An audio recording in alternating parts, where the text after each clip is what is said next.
Students, पिछले chapter में हम पढ़ चुके हैं 1857 क्रांति के क्या कारण रहे थे। उसके बारे में आपको बताया गया था कि जो ये विप्लव था कंपनी सरकार की नीतियों के विरुद्ध जनता के दिलों में एक संचित असंतोष एवं विदेशी सत्ता के प्रति घृणा का परिणाम मान सकते हैं इसको। हालांकि अंग्रेजी साम्राज्यवादी विचारधारा से प्रभावित जो इतिहासकार थे वो इस विद्रोह को एक सामंती असंतोष की अभिव्यक्ति मात्र ही मानते हैं, लेकिन वास्तव में देखा जाए तो इसमें प्रशासनिक, आर्थिक, सामाजिक, धार्मिक क्षेत्रों में अंग्रेजों की नीतियों ने जो अस्त व्यस्तता एवं असंतोष की भावना ला दी थी, उनकी ही अभिव्यक्ति सामंत हो या सेना हो या जनता, इन सभी के माध्यम से ये निकल के आया है और 1857 का एक विप्लव हुआ है। तो पिछले जो क्लास थी हमने उसमें देखा था कि क्या क्या उसके कारण रहे थे। उसके राजनीतिक कारण हमने बताया था, उसमें व्यक्तिगत सिद्धांत के बारे में बताया था, आर्थिक कारणों में किस प्रकार कुटीर उद्योग नष्ट होते हैं, धन निष्कासन नीति के बारे में बताया, किस प्रकार से यहाँ से धन अंग्रेजों के पास इंग्लैंड जाता है, बदले में बने बनाई चीज़ें वहाँ से आती है।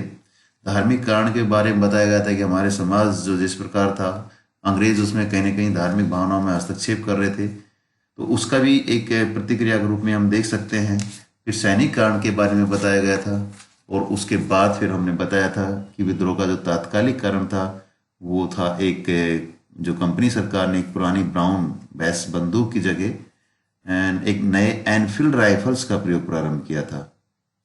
और इस राइफल्स में जो कारतूस जो होते थे उसको दांतों से काटना पड़ता था, और ये अफवाह बंगाली सेना में फैल गई थी कि जो कारतूस था उसमें गाय और सुअर की चर्बी मिली हुई थी। तो इससे हिंदू और मुसलमान सैनिकों में भयंकर रोष उत्पन्न होता है और कहीं ना कहीं वो बात मन में बैठ गई कि सरकार उनका धर्म भ्रष्ट करने पर तुली हुई है।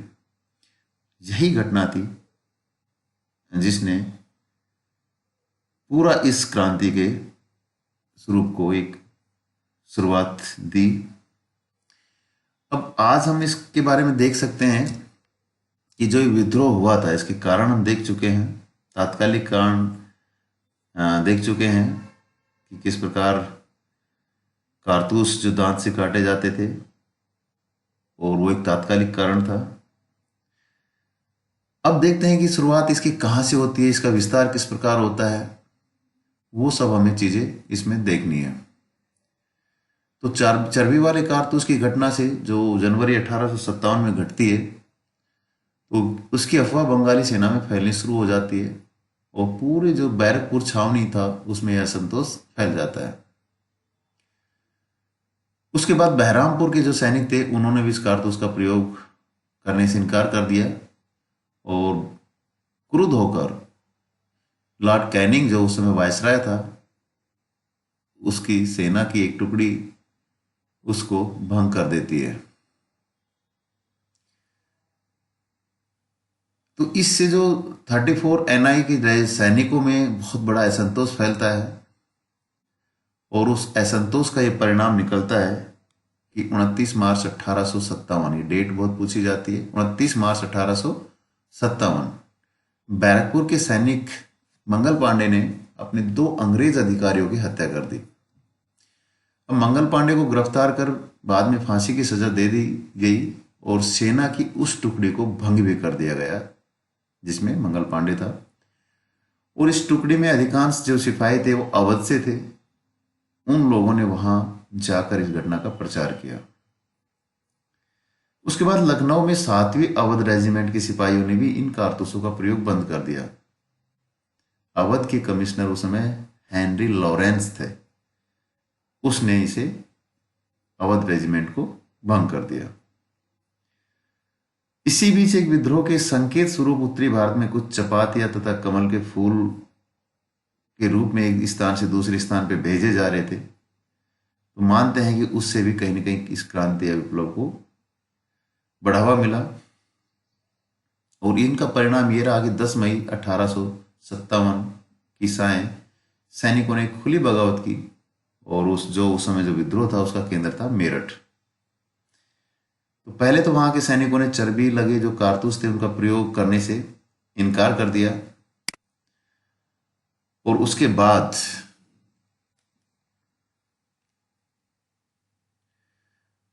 85 सैनिकों को गिरफ्तार कर लिया गया था इसमें मेरठ से, और क्रुद्ध होकर 10 मई को सैनिकों ने जेल तोड़कर अपने बंदी साथियों को छुड़ा लिया और अंग्रेज अधिकारियों पर अब हमला बोलना शुरू कर दिया। मेरठ की जो विद्रोही सेना थी वो 11 मई को दिल्ली पहुंच जाती है और उसने मुगल बादशाह बहादुर शाह जफर को भारत का सम्राट और अपना नेता घोषित कर दिया। विद्रोहियों ने अनेकों अंग्रेजों की हत्या कर दी, शस्त्रागार जो थे उनको नष्ट कर दिया, लाल किला एवं दिल्ली पर अधिकार कर लिया। दिल्ली की जनता ने भी विद्रोहियों का उस समय ऐसा मानते हैं कि साथ दिया था। इसके साथ ही ये विद्रोह दिल्ली से प्रारंभ होता है और अन्य नगरों में भी ये काफी स्तर पर फैल जाता है। समस्त उत्तरी और मध्य भारत में ये विद्रोह उग्र रूप में व्याप्त हो जाता है।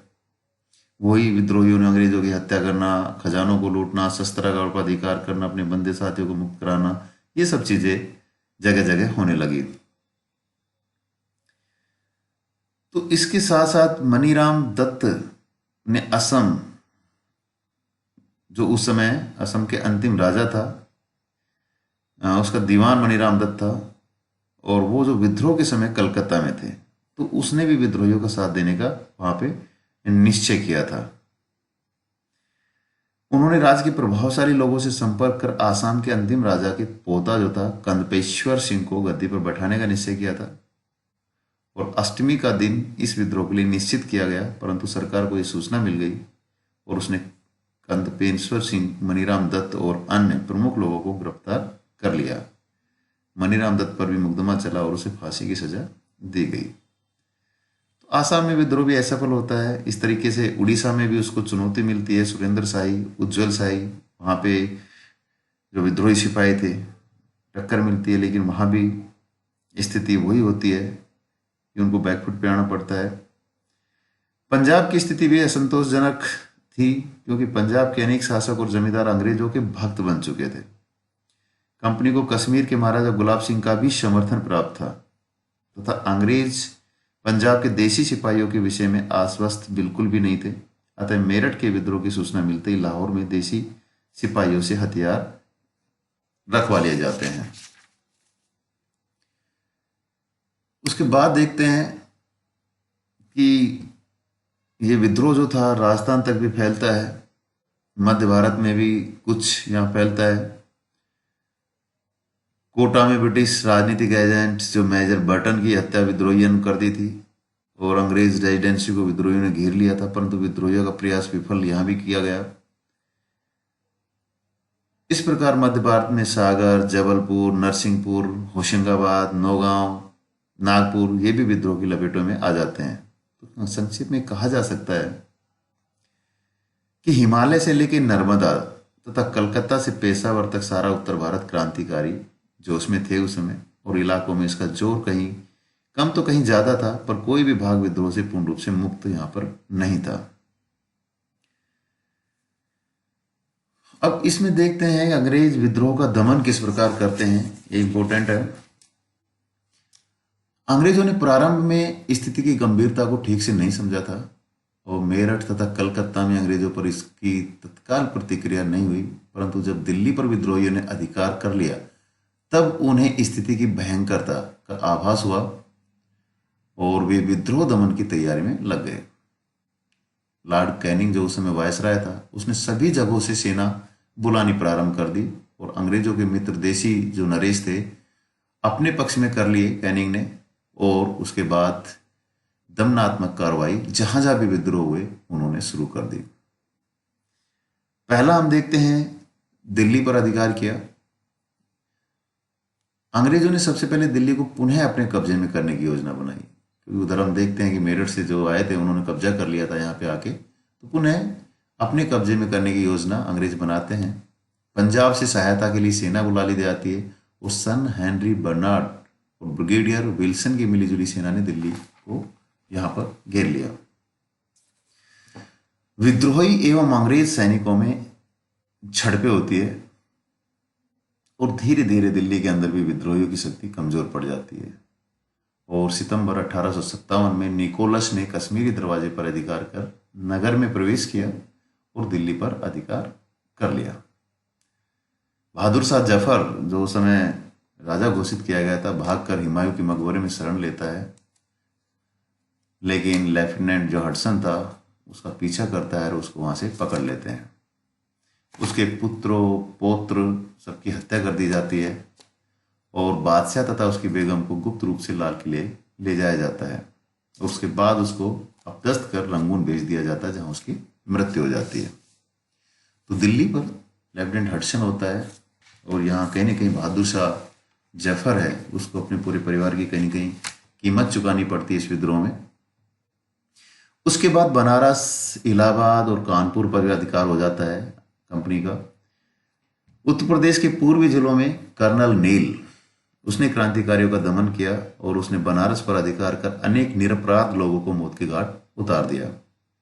जून 1857 में उसने इलाहाबाद पर भी बिना विशेष प्रतिरोध के अधिकार किया और अनेक व्यक्तियों को वृक्षों में टांग कर फांसी की सजा दी गई। काफी अत्याचार यहाँ पे किया जाता है। और कानपुर पर जो अधिकार करने का जो काम किया था वो किया था जनरल हैवलॉक और रेनर्ड, इन लोगों ने किया। और जुलाई 1857 में वो कानपुर पर भी अधिकार कर लेते हैं। लेकिन वहां का जो नेतृत्व कर रहे हैं नाना साहब और तात्या टोपे, वो हिम्मत नहीं हारते हैं और दिसंबर तक इन लोगों ने अंग्रेजों से संघर्ष किया। इसी बीच नाना साहब ने पुनः कानपुर पर अधिकार भी कर लिया। अंग्रेजों ने बिठूर को जी भर कर लूटा। कानपुर में जनरल नील ने मनमाना अत्याचार यहाँ पे किया, ऐसा इतिहासकार मानते हैं। लेकिन फरवरी 1858 तक कानपुर को पूरी तरह से विद्रोह जो हुआ था उसको दबा दिया जाता है और नाना साहब और तात्या टोपे को कालपी की तरफ खदेड़ दिया जाता है, यानी कि वो वहां से भाग जाते हैं। कानपुर, इलाहाबाद, इन सब के बाद देखते हैं कि अवध में क्रांति का दमन किस प्रकार होता है। अवध क्रांति का भी महत्वपूर्ण एक केंद्र था। अवध वही जगह है जहां जो उसके राजा महाराजा से शुरू से अंग्रेजों का काफी साथ दिया था, लेकिन उनके साथ काफी विश्वासघात हुआ था। क्रांति की शुरुआत होते ही हेनरी लॉरेंस ने अंग्रेजी सेना को रेजिडेंसी में सुरक्षित कर लिया था, परंतु रेजिडेंसी के बाहर रहने वाले अंग्रेजों को विद्रोहियों ने मौत के घाट उतार दिया। और जब इसकी खबर पाकर हैवलॉक सेना लेकर लखनऊ पहुंचा तो क्रांतिकारियों के सामने उसकी एक भी नहीं चली और वह चारों तरफ से घिर जाता है। उसकी मदद के लिए अतिरिक्त सेना भेजी जाती है और गोरखा सेना की एक टुकड़ी भी सहायता के लिए आ जाती है। 21 मार्च 1858 को लखनऊ पर अंग्रेज अधिकार कर लेते हैं। इससे पहले इन सभी के बीच में भीषण संघर्ष होता है। बेगम हजरत महल को भागकर नेपाल की तराई में शरण लेनी पड़ती है। तो अवध में बेगम हजरत महल मोर्चा संभालती है, लेकिन बाद में उसको भी नेपाल की तराई में शरण लेनी पड़ती है। उसके बाद देखते हैं कि मध्य भारत में विद्रोह का दमन किस प्रकार होता है। मध्य भारत में क्रांति के प्रमुख संचालक नाना साहब, तात्या टोपे, वही झांसी की रानी लक्ष्मीबाई थी। अंग्रेजों ने इनका भी सफाया कर दिया। अंग्रेजों ने झांसी पर अधिकार कर रानी को भागने पर मजबूर कर दिया और जहां से वह कालपी चली जाती है। तात्या टोपे के साथ वह ग्वालियर पहुंचती है, जहां पर युद्ध क्षेत्र में ही उसे मृत्यु प्राप्त होती है, वीर गति प्राप्त होती है। तो ये याद रखना है कि जो झांसी की रानी ग्वालियर में वीर गति को प्राप्त होती है। तात्या टोपे जो भागकर नागपुर चला जाता है और वहां से वह बड़ौदा, उदयपुर होता हुआ अलवर पहुंचता है। एक देशद्रोही ने उसे गिरफ्तार करवा दिया और बाद में उसको भी फांसी की सजा दे दी जाती है। बिहार में कुंवर सिंह मोर्चा संभालते हैं और डट कर मुकाबला करते हैं, क्योंकि आरा और निकटवर्ती क्षेत्रों पर कब्जा कुंवर सिंह कर लेता है। कालपी और कानपुर में भी उन्होंने विद्रोहियों की मदद की।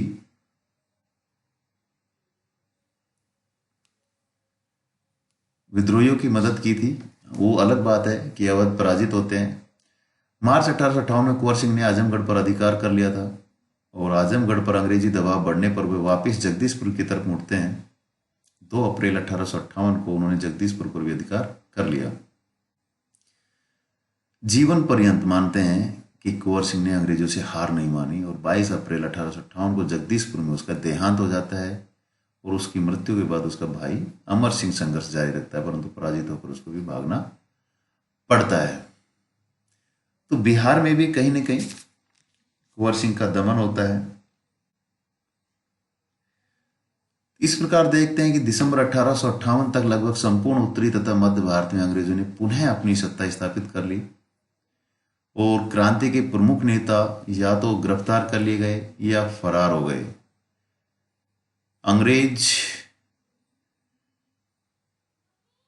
ने यहाँ पर विचित कर लिया और उसके पश्चात क्रांतिकारियों को संयोजित एवं संगठित करने वाला कोई भी अब बचता नहीं है और दमनात्मक कार्रवाई के समक्ष नेतृत्वहीन विद्रोह टिक नहीं पाया, क्योंकि पर्याप्त नेतृत्व विद्रोहियों के पास नहीं था। बहादुर शाह जफर एक काम चलाऊ नेतृत्व कर रहा था जो जबरदस्ती उस पर थोपा गया था, वो उसका कोई इंटरेस्ट भी नहीं था। अतः हार मानकर उन्हें शांत होना पड़ा। लेकिन फिर भी हम देखते हैं कि जो 1857 का विद्रोह था अपने आप में बहुत महत्वपूर्ण था और पहली बार सभी ने मिलकर, चाहे हिंदू है चाहे मुसलमान है, सभी ने मिलकर इसको मुकाबला किया अंग्रेजों से पहली बार।